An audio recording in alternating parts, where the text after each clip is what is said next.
कोई कहे कि क्या चला जाएगा प्रिया प्रीतम का, अभी हमें दर्शन दे दे, तो हम सह ही नहीं पाएंगे। हमारे हृदय में इतनी, अरे सांसारिक सुख को, सांसारिक दुख को सहने की सामर्थ्य नहीं, तो हम महाप्रेम सुख को कैसे सह पाएंगे। इसीलिए तो प्रिया प्रीतम करुणा करके कभी एकदम आनंद देते हैं, कभी एकदम जलन दे देते हैं, और दोनों को सहने की सामर्थ्य का अभ्यास कराते हैं। जब तक हमारा हृदय परिपक्व नहीं हो जाएगा तब तक इस महारस को नहीं सह सकता। अभी प्राण निकल जाए यदि प्रिया प्रीतम प्रगट, अभी प्राण शून्य हो जाएगा, ऐसा जीवन अभी खत्म हो जाएगा। इतनी सामर्थ्य नहीं हमारे हृदय में कि ऐसे महासौंदर्य को, प्रेम को सह सके।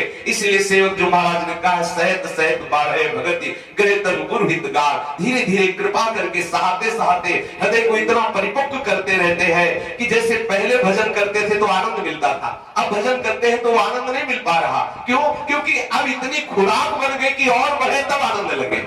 उतना तो बच गया। जैसे कोई नया आदमी वृंदावन आता है, उसे बड़ा सुख मिलता है, लेकिन जब वृंदावन वास करने लगते हैं तो ऐसा लगता है पहले जब आए थे तब जो सुख मिला वो अब नहीं मिलता। क्यों?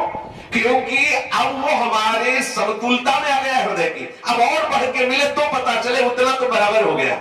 जैसे कोई नशा शुरू करता है, भांग खाता है, तो थोड़ी चना जैसी पावे तो उसको लगेगा कि हाँ नशा चढ़ा, और वही 1 वर्ष बराबर पावे तो चना जैसी पता ही नहीं चलेगा उसको, तो फिर बड़ा गोला चाहिए, फिर और बड़ा चाहिए, तब उसको समझ में आएगा कि हाँ नशा आया है। ऐसे ही इस प्रेम रस का, इस भजन रस का आनंद है। जब कोई विषय से, संसार से प्रभु की तरफ आता है तो थोड़ा नाम जप, थोड़ी महिमा श्रवण, थोड़ा धाम का दर्शन उसे आह्लाद प्रदान करता है। और जब वो आह्लाद से आकर्षित होकर भजन करने लगता है, धाम वास करता है, कुछ समय बाद उसका मन ये कहता है कि अब वो आनंद नहीं है। आनंद तो प्रतिक्षण वर्धमान है, वो कोई नाशवान आनंद थोड़ी भजन का। फिर अनुभव में क्यों नहीं आ रहा? क्योंकि खुराक बढ़ गई है, अब और बढ़ के मिले। जब उतना मिलेगा फिर और बढ़ के मिले, फिर इतनी सामर्थ्य आ जाती है कि नहीं नयनन सब सुख देखे। प्रियालाल के खुले नेत्रों से नित्य विहार का दर्शन करते हुए भी उसका हृदय ना तो फटता है ना वो बेहोश होता है।